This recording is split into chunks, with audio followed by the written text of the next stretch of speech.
I'll start with this. We're going to look at T.S.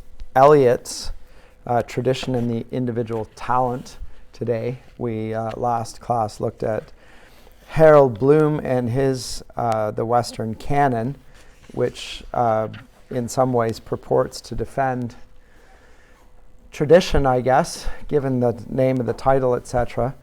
But I said to you that it was one of the more idiosyncratic defenses of tradition that one might ever find, because his whole rationale for it is that for the sake of aesthetics, so beauty for beauty's sake, which is more or less quoting Oscar Wilde, and is nothing like a traditional defense of literature. So it's an odd position to be in, and it really speaks to the poverty of the age that and how much the traditional humanities had declined by the time he wrote it, that the traditional defense comes from someone who is nothing like a traditionalist. He's a romantic scholar who has very idiosyncratic views. But at least I will give him this, and I think that there's something to it. At least he defends beauty and thinks that there is such a thing as beauty and wants to uphold it, and he is opposed to the cultural studies approaches which more or less evacuate literature of everything, or in fact rather effectively accept the position of Terry Eagleton that there is no such thing as literature.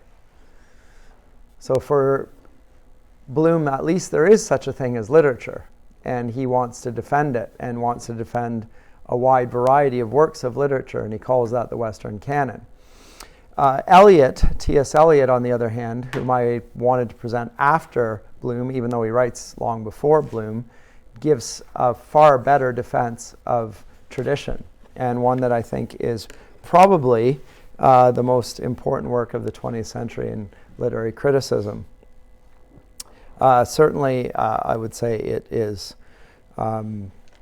vastly influential in a way that Bloom has not really been, to be honest. Bloom was an important literary critic of his day, but his the Western canon really had no observable effect on his contemporaries. So it's a man towards the end of his academic career, presenting almost an elegy. He's talking about something that's gone. And there's no agenda for how to preserve it, etc. Whereas this man today, T.S. Eliot, Thomas Stearns Eliot, let me give you a little biographical information. So he's born in 1888, and he dies the year after C.S. Lewis does, 1965.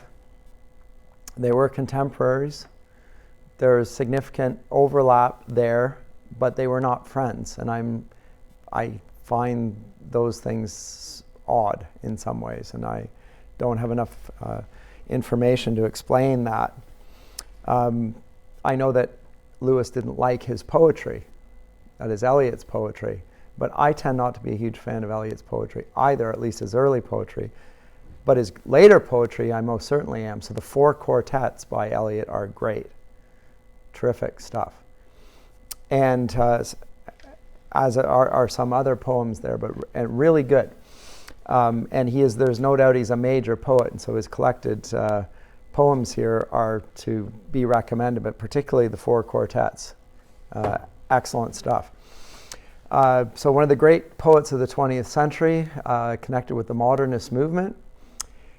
Also, for the purposes of this course, in terms of literary criticism, he is important for the works of another group of critics that we're not going to delve into explicitly at all, just simply because of time. And it's sort of odd, and I still am questioning myself on why I did this, but the new critics of the United States in the 1930s and 1940s, T.S. Eliot is often associated with what they are doing there. And maybe I'll say something more about that when we come to the book At War with the Word, because he's really defending the new critics and their vantage point, traditional view. But let me say more about Eliot, but he's often lumped in with the new critics, even though, and he is an American. So he's born in St. Louis, Missouri. educated at Harvard and at Oxford. But unlike many people, and it's an odd thing in a way, he moves to the United Kingdom and naturalizes, becomes a citizen there, becomes an Anglican, etc., converts to the Christian faith while he's there, becomes a royalist even. So all of these things, it's the reversal of the Harry and Meghan thing that's going on as we speak. He is an American moving to the United Kingdom, and he's becoming the representative of an Englishness. And I don't know if that has anything to do with C.S. Lewis as well, who's from Northern Ireland, but if you actually hear him speak, you would think you were hearing an Englishman. I'm going to try and find some lectures for you for that C.S. Lewis class, and so you can hear him. He sounds as posh in English as you can get. It doesn't. There's not a hint of Northern Irish in his accent, at least not that I can detect.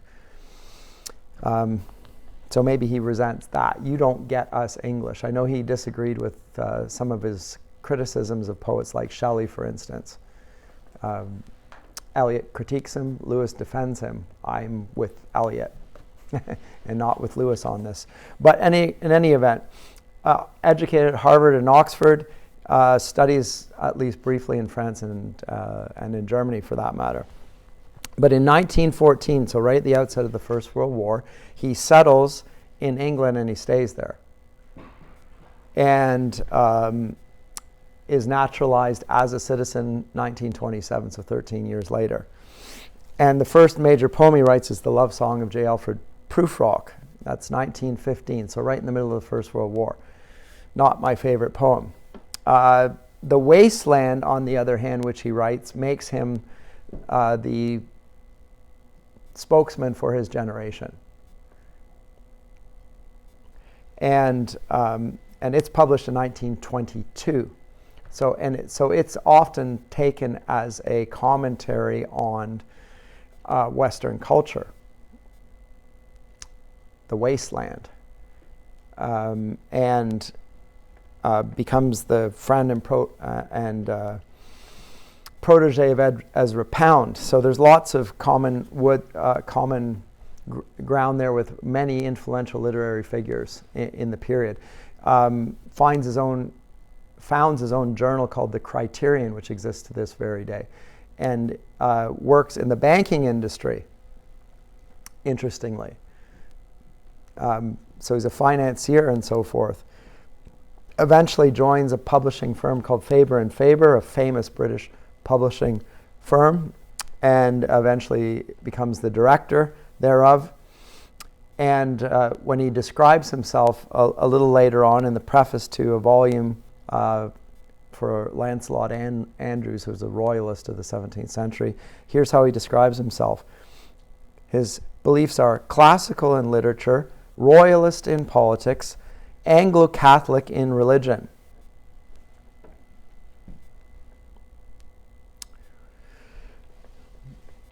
And I say the most important work that he writes for my money is the Four Quartets, 1944. Which is, by that point, he's now Anglo-Catholic, so he's more explicitly Christian than he began when he was writing his poets. He got the Nobel Prize for literature as well later on in his life. So he's a famous, celebrated poet. We're looking at him as a critic, and he's substantive as a critic, and his notes towards the definition of culture, 1948, I would recommend. It's very good. So he moves, and in some ways this is interesting because this is my dilemma, or what happens invariably on a course of literary criticism as we enter into the 20th century. Is it shifts almost from being only about defending and talking about literature to talking more broadly about culture, because they seem to be implicated. It's not just about literature. There's a general assault on culture, which I think is implicit also in what Terry Eagleton said when there is no such thing as literature. Really what he means is there's no such thing as culture.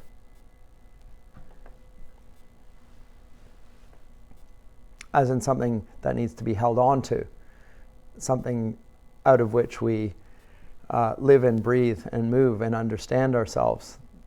Remember, he's a Marxist and thinks that culture is a provisional thing. It's here today, but tomorrow it can be better. He's revolutionary in his politics, in other words. He stands against everything that Eliot stands for, in that sense, right? Classical in literature, royalist in politics, Anglo-Catholic in religion. So very elitist in certain respects. So when he writes this, and I do think that this work that we're looking at, by the way, so we're going to come to this very briefly when we go back to Eagleton's work on the rise of English. English literature as a humanities subject only emerges after the First World War. So not before that. It's studied, and Eagleton will explain about this, it's studied in women's colleges in the 19th century. It's not a serious subject. It's not something that academics busy themselves with. It's in their language, it's in their culture, it's something that you read for pleasure, but it's not really considered a subject that's worthy of academic pursuit. After the First World War, that changes. So while he is writing this essay and talking about these things, it has certain problems. And one of them is that it really lacks intellectual discipline. There are no disciplinary boundaries for English. And there is also no concept of literary tradition within English. That is going to be forged by the early authors and scholars like Tolkien and Lewis. They are amongst them. And there's Lewis, or rather Eliot, is engaging with those things here in this essay. Now, as I say, I think this is one of his earliest essays, but one of his most important ones. And without further ado, I would like to actually look at that. But he's specifically talking about tradition and wanting to first define what it is and then defend what it is. And say that it's a necessary thing and that it's also essential to his understanding of what literature is, for that matter. And if you want to broaden it out more fully, what culture is and how does it fit with that. So this course that I'm teaching now, I'm, as you know, because at least many of you are in the other course, I'm doing C.S. Lewis. They really are overlapping for me. He's talking about similar sorts of things, doing similar sorts of things. So when Lewis observes that come the 19th century, the mid-19th century, when the abolition of man begins, when the human nature becomes a subject of scientific experimentation and scientific study, that's the very time when tradition drops out, becomes insignificant. A cultural orphanage ensues. It's a direct consequence of the adaptation of the human sciences or the social sciences. Because it's a different approach. We don't cultivate human beings by passing on a tradition and going through the hard work of reading the texts and wrestling with authors and seeking to understand what they're saying and looking at sophistication and subtlety and wit and irony and so forth. We don't do any of those things. Rather, we adopt a new scientific approach to human nature, which there's no precedent for it. And you can't do both at the same time because they're actually, one is opposed to the other. And we saw that, I mentioned that in one of the psychologists, eminent psychologists of the early or the later 20th century, explicitly speaks about the literatures of freedom and dignity, B.F. Skinner. And he says that Lewis is the chief exponent, a defender of this. He could have said actually T.S. Eliot. But it does say something about how much he esteems Lewis that he connects it with Lewis. But he could have said Eliot because both of them will do so. And so then the question I'm going to raise, and I already know the answer to it, why not Eliot? Because Eliot's the Nobel Prize winner. right? So he's acknowledged for his greatness. Lewis is never acknowledged in that way in the 20th century by his contemporaries. None of his literary works achieve anything like the popularity, or at least the academic and the elite's approval like Eliot does. In fact, Lewis and Tolkien are both looked down upon as intellectuals within the academic community to this very day. Whereas Eliot, not so. And why is that so? And it's connected with this essay. And I'll just give it away. It's because he defines literature and tradition in his day and explicitly makes it an arcane or elite subject. So it's intentionally difficult, elusive, if not even obscure. So its intended audience is small. It's not trying to be a broad-reaching, all human nature defending discipline. It's for a certain group of very specialized readers who will understand what the poet is writing about. So they've almost conceded the abolition of man. In fact, he has conceded it. And so in our day, there's a writer in the United States, Catholic writer by the name of Rod Dreher, who writes a book called The Benedict Movement, which you might have read or might not have read, but you probably have heard of. And he is arguing that in our day, Christians need to, in order to preserve Christianity in the midst of the cultural onslaught, need to do something like the early monks did when the Roman Empire fell, which is to preserve their culture, retreat within monasteries, so to speak, pass on the tradition amongst themselves while the world goes to hell in a handbasket, more or less, around them. They can't stop it. There's no common cultural ground to do so. So to retreat. And Eliot, to me, in his defense of tradition and the individual talent, I agree with the defense, but the poetics is explicitly, in terms of his poetry, it is hard to read, difficult to understand, and it requires a high degree of intellectual achievement in order to appreciate it. So it's for the 1%, to use a different terrible metaphor. Whereas Lewis and Tolkien, who have the learning that he is saying you need, nonetheless, they don't go for that. They actually appeal to the common man. Right? So they have a similar appreciation for tradition. They have a similar degree of learning. So Eliot's a very bright and learned man. He does read multiple languages. He explicitly quotes them in his poetry. But he also writes only for that elite, and he's making there's no common appeal. So he gets a Nobel Prize out of it. But nobody reads him outside of people in universities, many of whom will enormously appreciate him. And some think that he's the best poet going, and perhaps he is, but he has no common appeal. And poetry historically, traditionally, has mass appeal. That's part of what poetry does.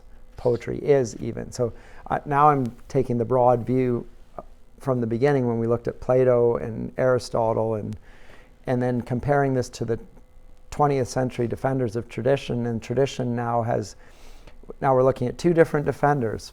Harold Bloom on the one hand, who's just a really oddball aesthete, defending it as an aesthetic, works of beauty. And then Eliot, who sees it as more than that. No, it's much richer and deeper than that. But at the same time, it's the preserve for a clerisy of sorts. You know? A few monkish figures, not culturally transformative. So in both cases, it's not culturally transformative. One, because he restricts it to beauty only. The other, because he makes it so explicitly difficult to understand that he limits his audience. And if you read Narnia and you read The Lord of the Rings, everyone feels the impact. And to me, that's the better poet. not that Eliot isn't a better poet in certain respects. In certain respects he is, but the intentional obscurantism, I think, is not helpful. But that's just my comment on it. Let's read what he has to say here, because I do think it's enormously helpful, and I agree with so much of what he writes in the essay. The poetry, aside from the four quartets, I personally am not so fond of and have my issues with. But the critique here is terrific stuff for the most part. So I'll just read some extracts from Tradition and the Individual Talent, and then note the sophistication of his argument as well, because it is quite sophisticated. So in English writing, he writes, "We seldom speak of tradition, though we occasionally apply its name in deploring its absence. We cannot refer to the tradition or to a tradition. At most, we employ the adjective in saying that poetry of so-and-so is traditional, or even too traditional. Seldom, perhaps, does the word appear except in a phrase of censure. If otherwise, it is vaguely approbative, with the implication, as to the work approved, of some pleasing archaeological reconstruction. You can hardly make the word agreeable to English ears without this comfortable reference to the reassuring science of archaeology. Certainly the word," now he's still talking about tradition, "is not likely to appear in our appreciations of living or dead writers. Every nation, every race, has not only its own creative, but its own critical turn of mind. And it is even more obvious." Now note how he juxtaposes those. The one is a productive, creative thing, and the other is a critical one, which is almost the opposite. It takes things apart. It analyzes it, dissects it. So one is the poetic mindset, and the other is the scientific or the philosophical mindset even. And both of them are necessary. And he says it is even more oblivious of the shortcomings and the limitations of its critical habits than those of its critical genius. We know, or think we know, from the enormous mass of critical writing that has appeared in the French language, the critical method or habit of the French. We only conclude, we are such unconscious people, we, speaking of himself as an Englishman, that the French are, quote, more critical than we, and sometimes even plume ourselves a little with the fact, as if the French were less spontaneous. So that more critical is normally, it's a note of praise. The British are happy that they don't think too critically about things. He's correct. It exists to this day. As if they were a little less spontaneous, perhaps they are. But we might remind ourselves that criticism is as inevitable as breathing, and that we should be none the worse for articulating what passes in our minds when we read a book and feel an emotion about it, for criticizing our own minds in their work of criticism. Now, by the way, this word criticism, I've used theory repeatedly. Criticism comes actually from the Greek word krinos, which is a touchstone. You know what a touchstone is? It establishes whether something is true gold or false gold. It's a touchstone, a krinos, that's the stone. And a critic is somebody who is able to discern gold from fool's gold or some other base metal. So that's what criticism is. It involves discrimination, which is a bad word in our day, but effectively I think it's a necessary thing to criticism. It assumes the legitimacy of logic and the laws of logic. That they hold and they are valid. It assumes all of those things. That's what's necessary in order to be critical. And we've used this word theory on the other hand, so this is criticism. Literary criticism has an aspect that assumes logic and so forth, whereas theory is also from Greek, from a verb theoreo, which is I behold, I look upon, I look. But in theory, as it emerges in Terry Eagleton and so forth, it is no longer looking at everything, it's overlooking everything. Because effectively there's nothing there. I mean, there's no such thing as literature, remember.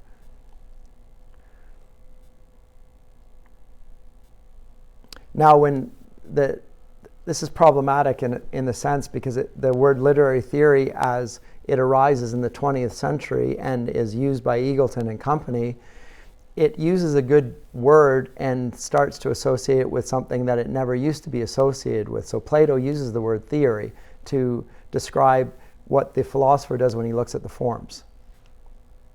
And when he does, he's not imagining things that aren't there. He says that there is a good and a true and a beautiful and a just. And the philosopher beholds such things. He looks at them. The white horse of the chariot sees them quite clearly and rides up that way. That's what theory does in Plato's understanding. Whereas in contemporary literary theory, theory looks and gazes and sees no prejudices. It overlooks all such things, particularly things like the forms of goodness and justice and beauty. Right? So it's ironically the opposite of Plato's theory. It's also the opposite of what Samuel Taylor Coleridge uses the term for. So, because he's the first one that comes up with the terms theory and practical criticism. So there's theory, which is the literary criticism more or less, and then there's practical criticism, which is what we discussed on that course, which is the study of the guts, the machinery of poetry.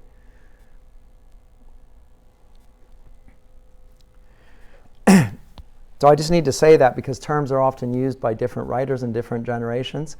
Sometimes they slightly differ and sometimes they altogether differ. In this case, the notion of theory of the theorists of our day is nothing like that which was intended historically, which is probably not surprising, but nonetheless worth mentioning here. So he says that criticism is as inevitable as breathing. Yes, because it's part of the human condition, and it's part of thinking, and it's part of judging. And judgment is necessary in order to live justly and to make evaluations of beauty and goodness and truth. Prejudice is necessary. So Eagleton, once again, agrees with Immanuel Kant, although he applies it far more broadly than Kant would ever have agreed that prejudice is something we ought to avoid. So prejudice is an evil because it's a discernment. It's a prior judgment that we use in order to come and understand the world. Kant, like all the Enlightenment, thinks that prejudice is ipso facto evil because it's a prejudice. We need to move away from that. We need to get beyond that, look to a future and not be dependent on the past. In fact, in his little treatise, What is Enlightenment, he talks precisely about being emancipated from the self-imposed non-age, that is your immaturity, and being committed to those of the past who are going to teach you. Take charge of your own life. Dare to know, he says. Don't listen to what the authorities say. Don't follow tradition. Ignore the prejudices of the foregoing writers. So it's a revolutionary manifesto in some ways, Immanuel Kant's What is Tradition, or What is Enlightenment. And I think that Eagleton is following this when he's talking about theory. The thing that we are most going to seek to do, though, in theory now, is to eradicate the whole literary tradition. And the best way to do that is to say there is no such thing as literature. It's adopting a tabula rasa culturally and then applying it and see what's happening, see what they can affect thereby. It's what Lewis called the abolition of man. So back to this, because for Eliot, this is absurd. Criticism is as inevitable as breathing, which I think he's right even in spite of what Eagleton does, criticism is as inevitable as breathing because we always judge. In fact, this is what sorry, I'm going all over the place. This is what Hans-Georg Gadamer said in response to Kant. He says that Immanuel Kant had a prejudice against prejudice, which I just think is a hilarious observation.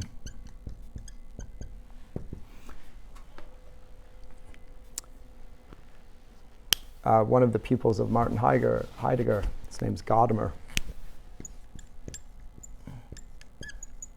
Kant and the Enlightenment had a prejudice against prejudice. So in other words, their attempt to get beyond prejudice or to eradicate it for the sake of progress is doomed to fail because they had a prejudice. And now the only thing about their prejudice is that it was the most prejudicial of all prejudices. And I would say it still lies behind the contemporary appeal for inclusion and tolerance. It's the most intolerant of all forms of tolerance, of intolerance rather. It won't tolerate anything other than itself, which seems to me like the definition of intolerance. I don't want to get into politics too much, but it invariably has a political consequence, which is the point I'm making about literary criticism and its defenders in the 20th century and even in the 21st. They don't seem to recognize or be willing to acknowledge that this is more than a literary phenomenon. It becomes a broad cultural phenomenon and it even becomes a political one.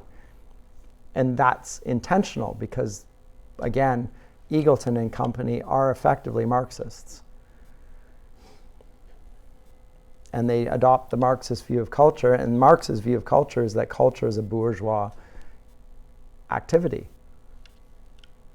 Whereas the real business of life is material accumulation of goods. And injustice is the fact that some have more material wealth than others, and we'll rectify that. But culture, that's just a distraction.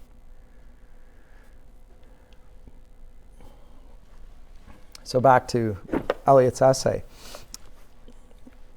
That's quite the digression.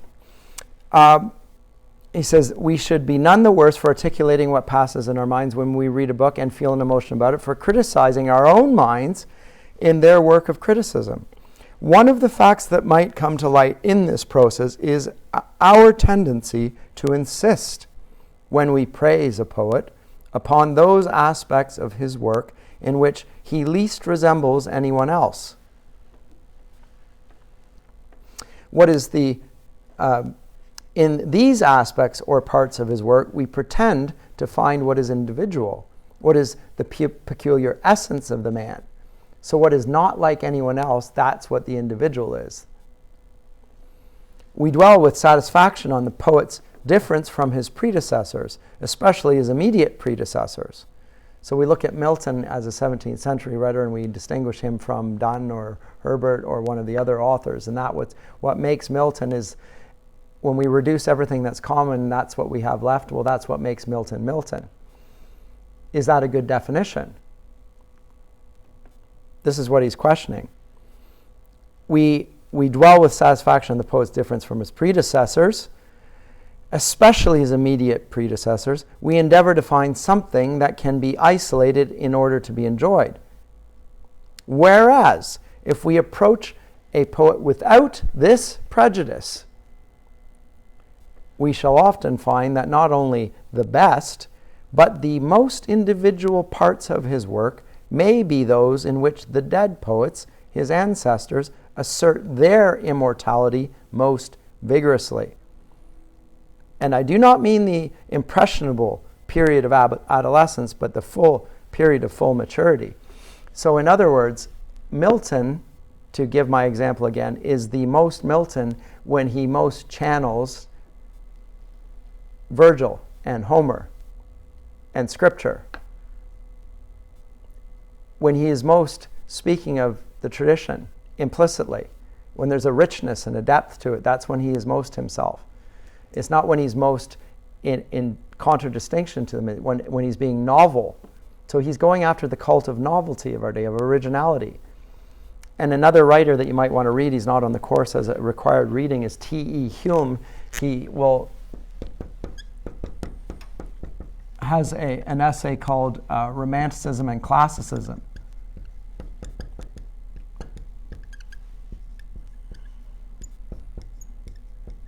And of course, he is with the classicists and going against the romantic, expressive, original hypothesis for art, which Eagleton also dismisses,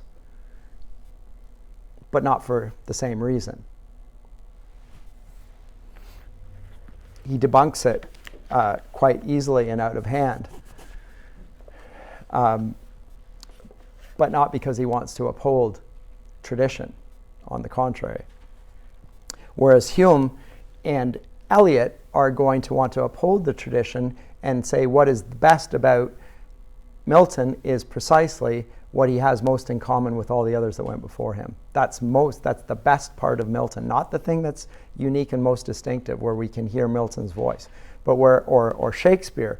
When we read Shakespeare and think of his language and his concepts and his allusions, we also hear other writers in dialogue with him. That's what he's talking about. There's a whole crowd of witnesses, as it talks about in Hebrews, of those who walk by faith, a whole crowd of witnesses there of other authors that are cheering him on. So in Virgil's, or rather Dante's Divine Comedy, when he is on his way down through the Inferno to begin with, he starts and he meets other epic poets and they greet him and welcome him amongst their company.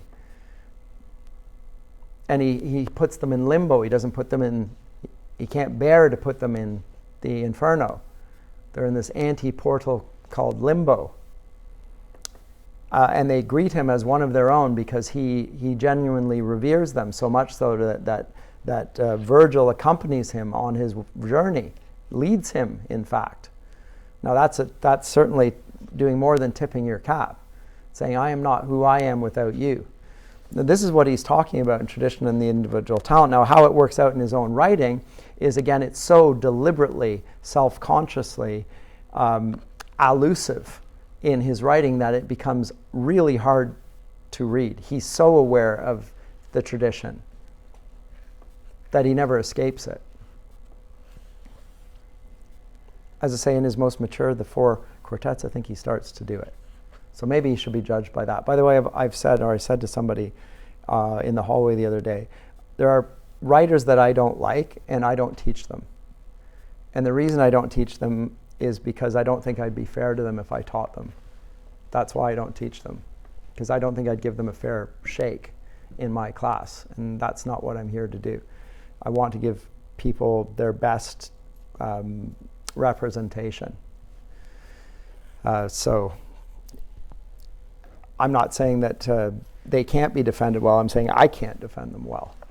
So I'm not going to. Whereas somebody else might be able to, one of my colleagues, somebody else somewhere, and you should listen to what they have to say and take it for what it is. I think that's Lewis's position more or less as well. That's why he doesn't want a canon. So it's like, well, I like these writers, and so I'm going to defend that, and I'm going to present that, but I'm not going to talk about this because I don't like that particularly well. I don't appreciate it. I don't have a taste for it, so I'm not going to pretend to instruct you in it. I'm going to let you decide, and maybe go to somebody else who can defend them well, because I'm not the one. But so that's really interesting already. So when he's talking about the individual is most himself when he's most working within the tradition. That's when he's most himself, not when he's not as we commonly see it, when he is most unique and different from them. Yet, I'm going to read on. If the only form of tradition, of handing down, consisted in following the ways of the immediate generation before us in a blind or timid adherence to its successes, tradition should positively be discouraged. We have seen many such simple currents soon lost in the sand, and novelty is better than repetition. Mere repetition, blind repetition without any feeling for it or sense of why it's worth preserving. We don't just do things because our parents did them. We do it because we know it was right. We have to own it for ourselves. This is part of leaving your parents' house and coming to university. You might be a Christian when you come here. You start to own it when you are working it through for yourself. I'm not disputing who you were before you came here. You can be a Christian coming here, but it takes on a newer and deeper significance when you are defending it, not because it's the way you were brought up, it's because that's who I am. And that's what you get when you're no longer just simply imitating, but you're actually working it out. And your context is different from that of your parents, right? Because it's a very different world. So it needs to be worked out, and it needs to have a fresh voice. So that's what he's talking about, tradition. So it's a living thing. It's not a dead thing. Let the dead bury the dead. He says, we have seen many such simple currents lost in the sand. Novelty is better than repetition. Tradition is a matter of much wider significance. It cannot be inherited. And if you want it, you must obtain it by great labor. Now that's what the liberal arts would have traditionally done. It's hard work becoming cultured. You got to read a lot of books. And not only do you have to read them, as in you get through it. I've read this many books. I've wrestled with it. I have spent hours trying to understand what the poet's saying here. And when I didn't get it, which I didn't, because most of the time I've understood some of what he's conveying, I can go back and read it, and I get more the second time and the third time. Those are the good texts, by the way. Same with scripture. There are depths that are so deep there that I never exhaust them, however many times I come back to it. But it takes time. It's great labor. It involves, Eliot says, in the first place, the historical sense, which we may call nearly indispensable to anyone who would continue to be a poet beyond his 25th year. So he doesn't dispute, as Bloom said last time, all bad poetry is sincere. In fact, he believes exactly the same thing. Young people are very sincere. They're passionate. They feel strongly about what they believe to be true. And they might be right about it, but that doesn't mean their expression is good or is going to last. It flames out very quickly. And a good poet will have something that we will want to preserve. And he says, and the historical sense involves a perception, not only of the pastness of the past, but of its presence. The historical sense compels a man to write not merely with his own generation in his bones, but with a feeling that the whole of the literature of Europe, from Homer and within it the whole of the literature of his own country, has a simultaneous existence and composes a simultaneous order. This historical sense, which is a sense of the timeless as well as of the temporal, and of the timeless and the temporal together, is what makes a writer traditional. There you go, brilliant. Traditional not in the sense of old, but of the ongoing relevance of the old in the modern, in the contemporary. And not only of something that is old, but of something that speaks and speaks in every generation. So the literature is of freedom and dignity once again. There's a dignity to the figures that we meet in the Iliad.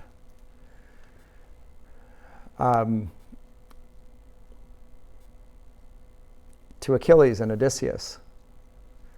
To Priam, when he goes to Achilles and asks for his son's body, Hector, which is being desecrated, he's dragged around the camp. Is so disgraceful that the gods themselves are repelled by Achilles' act, and so are all of his fellow Greeks. They can't believe what he's doing to Hector's body.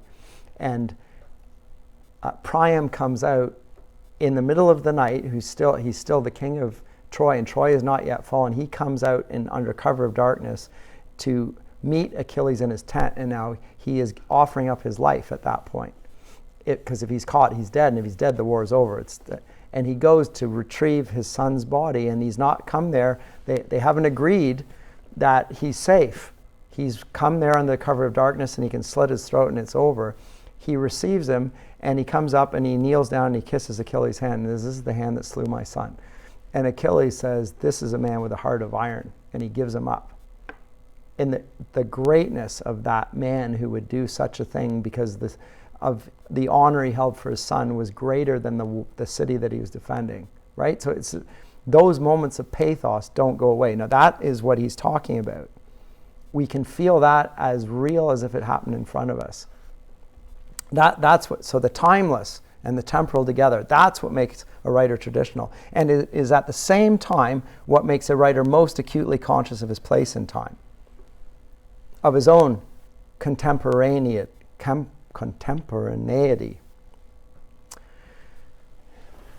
Because he's aware of the moment and the fleetingness of experience and of life. And yet it's picked up in those fleeting moments of the past that are captured in great literature, and makes him aware that his own age is not the top of the pinnacle of human nature, knowing better than everyone else who lived before them, just because they've got a smartphone or something like that, right? That's me, not Eliot, in case it wasn't obvious. No poet, no artist of any art has his complete meaning alone. His significance, his appreciation, is the appreciation of his relation to the dead poets and artists. You cannot value him alone. You must set him for contrast and comparison among the dead. I mean this as a principle of aesthetic, not merely historical criticism. I teach this in my classes, as you know. That's exactly why we study different poets from different ages and look at the genres in which they've all collaborated in. They're explicitly courting our comparison and wanting us to see, like Milton wants to assert the truth of Christianity in Paradise Lost. There's no doubt about it. But he also wants to assert that he's an epic poet, and he wants to, in order to do that, he is acknowledging the greatness of those before him, explicitly. And that's not because he's in any ways a pagan. He's not conceding anything other than the great humanity of those that wrote in such a way. And thereby he's acknowledging the importance of culture. Because otherwise he'd be undermining his own epic. Culture matters. And he thinks so. So he says, the necessity that he shall conform, that he shall cohere, is not one-sided. What happens when a new work of art is created is something that happens simultaneously to all the works of art which preceded it. Now, how about that as a consideration? When Milton writes an epic, he changes the epic. He isn't only... The whole epic gets redefined, because we not only read Milton's epic in the light of Homer's, we now start to read Homer's in the light of Milton's. And when Wordsworth comes along and writes his epic, the Prelude, we read Wordsworth as a commentary on Milton and as a commentary on Virgil and Dante and Homer and so forth. And it changes. Now, Wordsworth claims, just as Milton does, that his epic is superior to those that went before him. So we think that there is a progress being made of sorts, but progress in the sense that doesn't leave the tradition behind. It's part of who we are.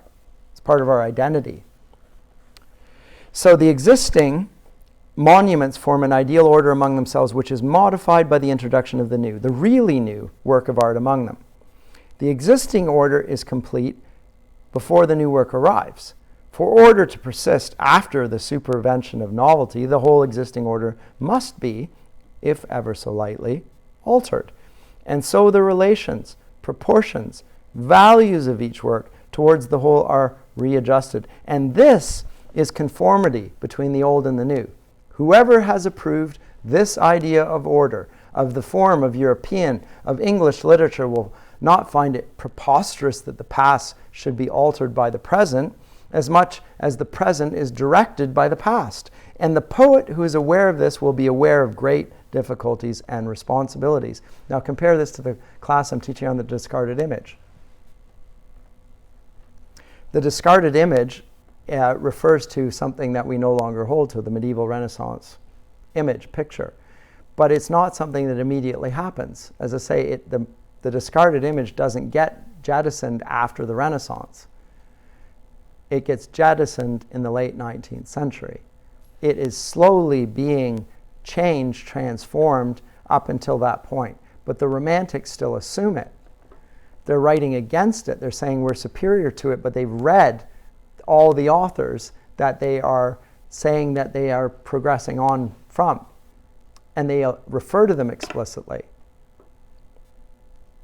It's only discarded now, when man has been abolished. That's when it's the discarded image, but it's not an immediate. So as soon as the Renaissance is over, we can forget everything that he writes in there, because when you read Milton, you realize actually that's Milton's image as well. You come to the 18th century, it's the 18th century, even in the midst of the Enlightenment. It assumes the same very sorts of things. These are foundational.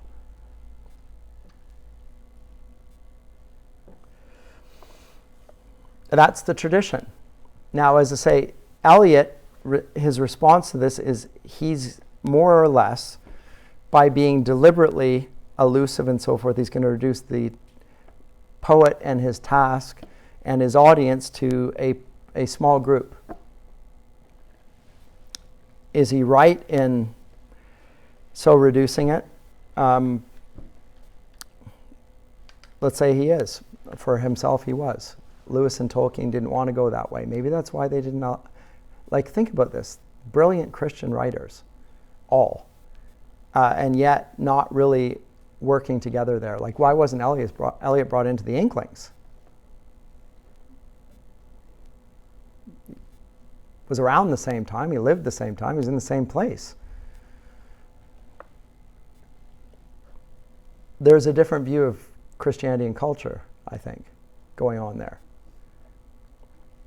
One is more battening down the hatches to some degree, and let's preserve it, and let's write for an elite. And then there's the academics, allegedly in the ivory tower, who are actually writing for everybody. That's how I perceive it, and I don't mean to be unfair to Eliot or unfair to Lewis and Tolkien. It seems to me that's the ground between them. In a peculiar sense, going back to Eliot's essay, he, that is the poet, will be aware that also that he must inevitably be judged by the standards of the past. Of the past, not the present. I say judged, not amputated by them, not judged to be as good as or worse or better than the dead, and certainly not judged by the canons of dead critics. It is a judgment, a comparison, in which two things are measured by each other. To conform merely would be for the new work not really to conform at all. It would not be new, and would therefore not be a work of art. And we do not quite say that the new is more valuable because it fits in, but its fitting in is a test of its value. A test, it is true, which can only be slowly and cautiously applied. For we are none of us infallible judges of conformity. We say it appears to conform, and it is perhaps, and is perhaps individual, or it appears individual and may conform, but we are hardly likely to find one that is one and not the other. Note the brilliance of his writing, by the way. This is one of the reasons this is such an influential and important work, is not just the ideas that he's presenting here, it's the prose style is terrific. Note how he regularly is making comparisons and distinctions. So it sets up the binaries, right? Just in terms of your own prose style and thinking. Think of how he introduces an idea and then he flips it around and presents, and then in terms of the inversion of syntax, and he's using all of the literary rhetorical devices that you would find characteristic of good writing historically, and it's condensed. There's not a word that is wasted here. Not a word. And there's a logical progression.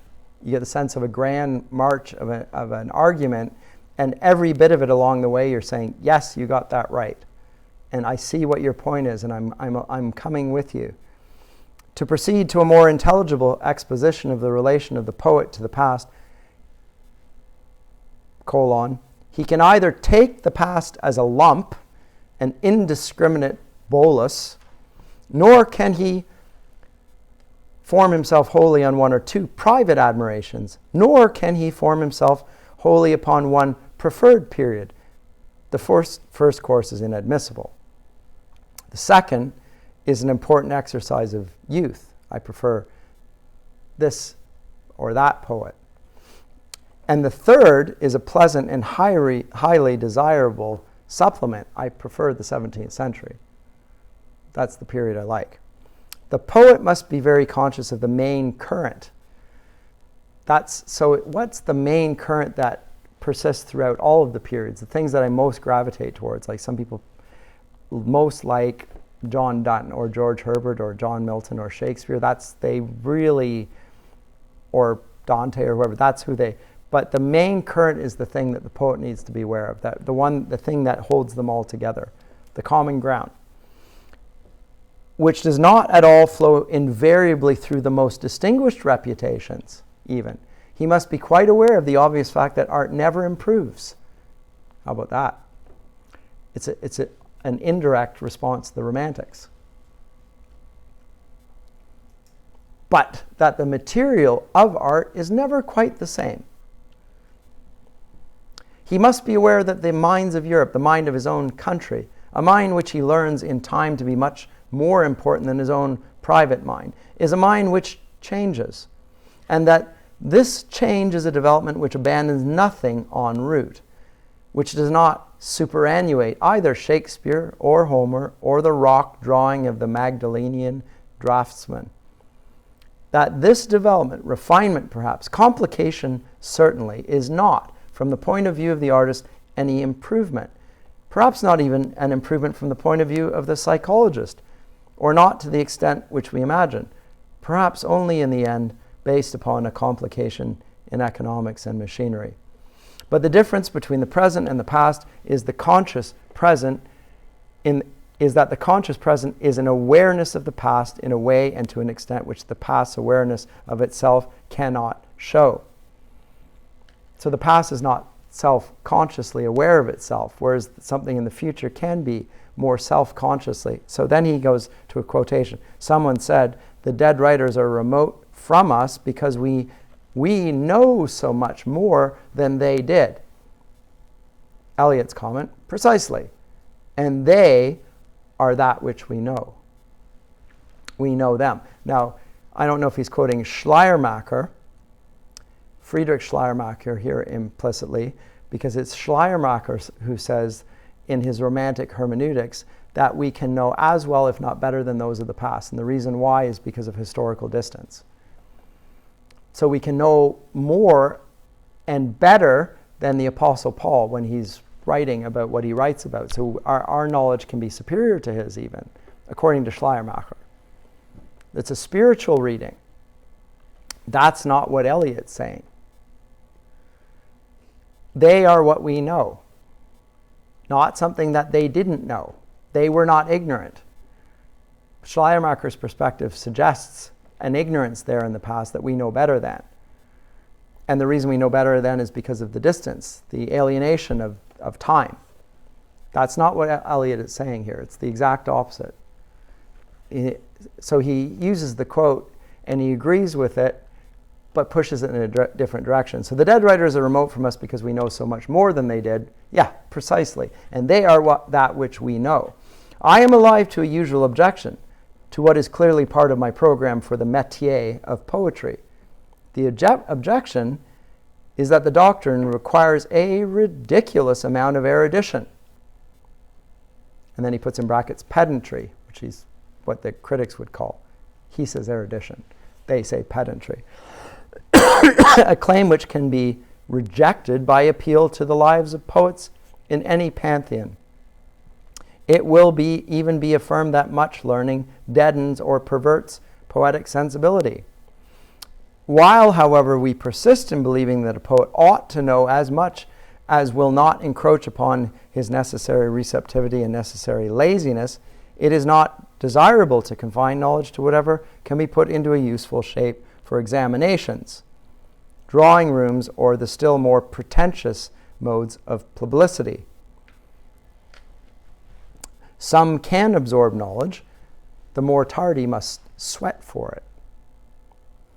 Shakespeare acquired more essential history from Plutarch than most men could from the whole British Museum. What is to be insisted upon is that the poet must develop or procure the consciousness of the past, and that he should continue to develop this consciousness throughout his career. What that means is that as he gets older, he gets better. He's not going to be a childhood prodigy and then flame out and will not improve. A good poet will get better as he ages, as Eliot himself did, in my estimation. What happens is a continual surrender of himself as he is at the moment to something that which is more valuable. The progress of an artist is a continual self-sacrifice, a continual extinction of personality. Now, what does he mean by personality here?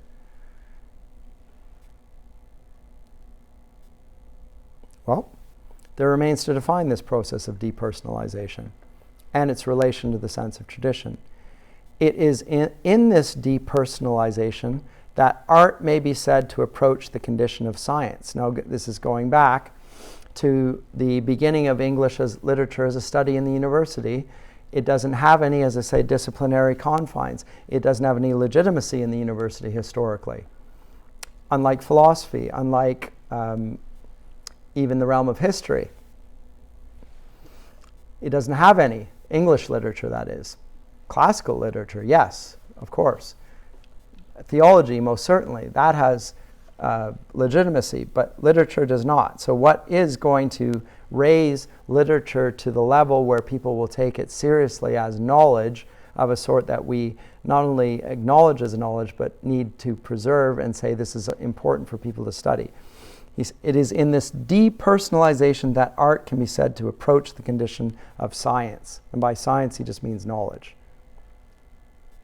I therefore invite you to consider as a suggestive analogy the action which takes place when a bit of finely filiated platinum is introduced into a chamber containing oxygen and sulfur dioxide. What a terrible... This is the part I always hate. He uses a metaphor from the science lab to talk about what happens here. Now, he regularly does this in his poetry as well. And C.S. Lewis mocks him for his image of, I think it's of Europe, like a patient etherized on a table. So this is an ugly image. It's not very helpful. It doesn't work. Eliot regularly grasps for modern images to express traditional things. What he's doing is he's working out this seminal essay that he wrote in his poetic practice. And you actually, if you want to appreciate Eliot, you have to read this. Say, oh, this is what you were trying to do. So this is almost a preface to the reading of Eliot's own poetic corpus. I think that beginning actually is the more important, most important of the points that he makes but he's talking about an impersonal theory of poetry. Now, why does he put it this way? Depersonalization, impersonal theory of poetry. It's because of what he is talking about as the personalist heresy. Actually, that's C.S. Lewis's phrase. And they're both identifying it with Romanticism. And it's more or less personal self-expression. But if you want a look at that, look at The Personalist Heresy.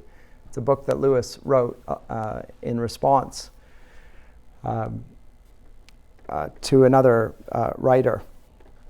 I'm drawing a blank on it now. I read it last summer. Or was the summer before? Getting old.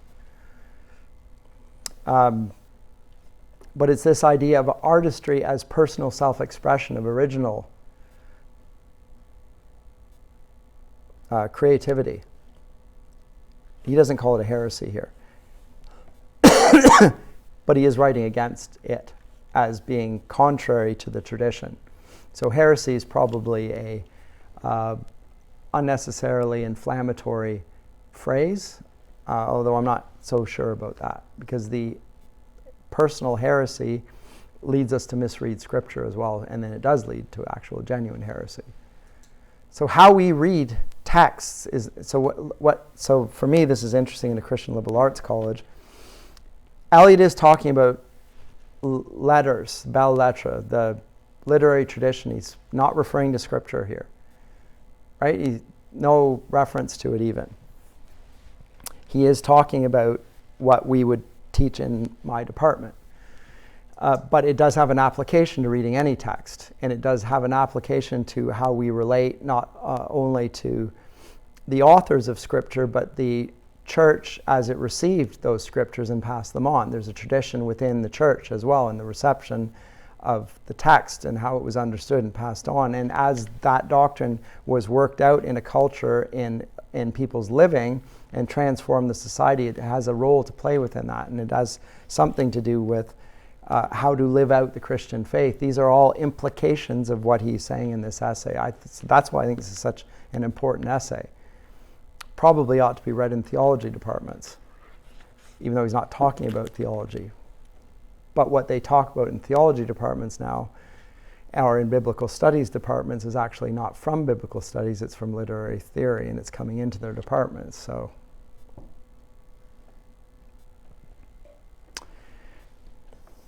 I'm going to read this is from another book that he wrote, or an address rather.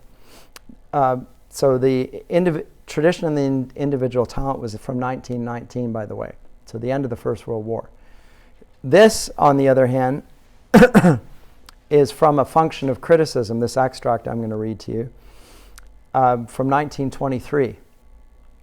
I thought of literature then, as I think of it now, of the literature of the world, of the literature of Europe, of the literature of a single country, not as a collection of the writings of individuals, but as, quote, organic wholes, unquote, as systems in relation to which, and only in relation to which, individual works of literary art and the works of individual works of literary art and the works of individual artists have their significance.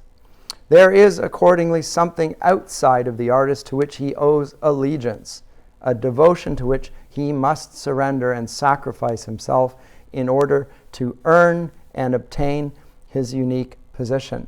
A common inheritance and a common cause unite artists consciously or unconsciously. Now, what he's talking about here is I think he's talking about a common hermeneutic approach. It's a way of reading and interpreting, and it includes not just traditional interpretation. It's relating yourself to the past.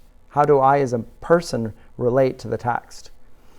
There are two words for interpretation, the Latin word interpretatio, and then the new Greek word hermeneutics. They refer to the same thing. Hermes is the messenger of the gods. He speaks on behalf of the gods and he delivers the message. He translates what they have said to people and vice versa. So he's the intermediary. That's hermeneutics.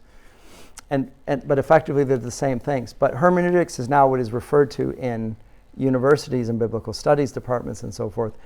Hermeneutics involves the idea of a lived experience and the importance of the contemporary and being and living in the world, which interpretation classically seen doesn't. It only looks at the text itself, at the genres, at the schemes and the tropes and the features of it, and all those things we talked about last semester, right? Whereas hermeneutics involves more the human being and the human experience and how we relate to the past. That's what Eliot's doing, though. It's more of a hermeneutic. So this is we want to compare Eliot to what went before, he's talking about how we receive the past and live in the light of it. And it is more in the spirit of hermeneutics than of interpretation. Because he's not talking how we're to read, how he reads Homer.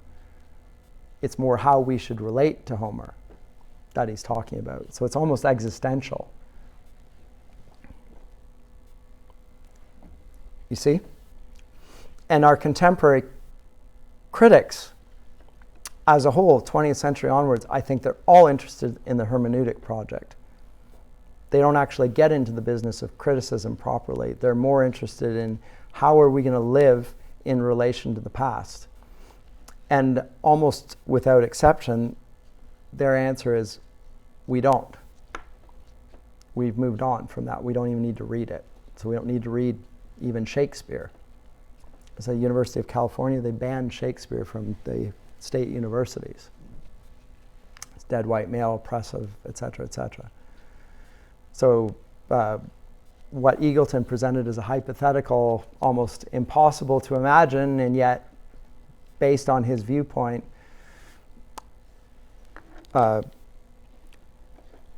theoretical hypothesis is in fact being worked out less than 40 years after he proposed it. So that's from the function of criticism. 20 years later, here's a new work. Now this is an address to the Virgil Society. Quote, "In our age, when men seem more than ever prone to confuse wisdom with knowledge, and knowledge with information, and try to solve problems of life in terms of engineering, there is coming into existence a new kind of provincialism, not of space, but of time. One for which history is merely the chronicle of human devices, which served their turn and have been scrapped. One for which the world is the property solely of the living, a property in which the dead hold no shares. The menace of this kind of provincialism is that we can all the people on the globe, be provincials together. And those who are not content to be provincials can only become hermits. If this kind of provincialism of time led to greater tolerance in the sense of forbearance, there might be more to be said for it, but it seems more likely to lead to our becoming indifferent in matters where we ought to maintain a distinctive dogma or standard, and to our becoming intolerant in matters which might be left to local or personal preference." The address is called "What is a Classic?" 1944.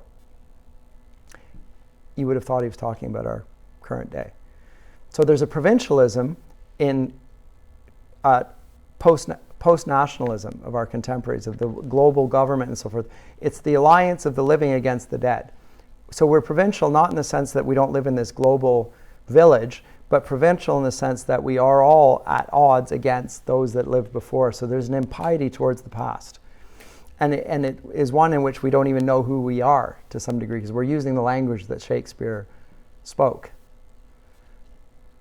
And when he was speaking, he was engaging with those who wrote before them. So there's a human provincialism which is having no tolerance for anyone who is no longer alive.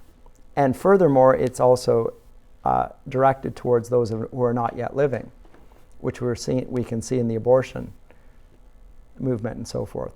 So there's an animus in saying that only those who are living right now are worthy of consideration, and we can ignore the differences that divide those from China and those from Africa and those in North America, and we can ally ourselves and produce a unity and be united against the past. And now the purpose of this is emancipation, but it's emancipation from what Lewis calls the mankind, and it's the abolition of man. So that I think they are talking about similar sorts of things. So I submit that to you. I realize that we're out of time, but I think this is a really good defense of traditionalism, and at the same time, it's got the hermeneutic aspect to it, which is not present in the foregoing writers, right?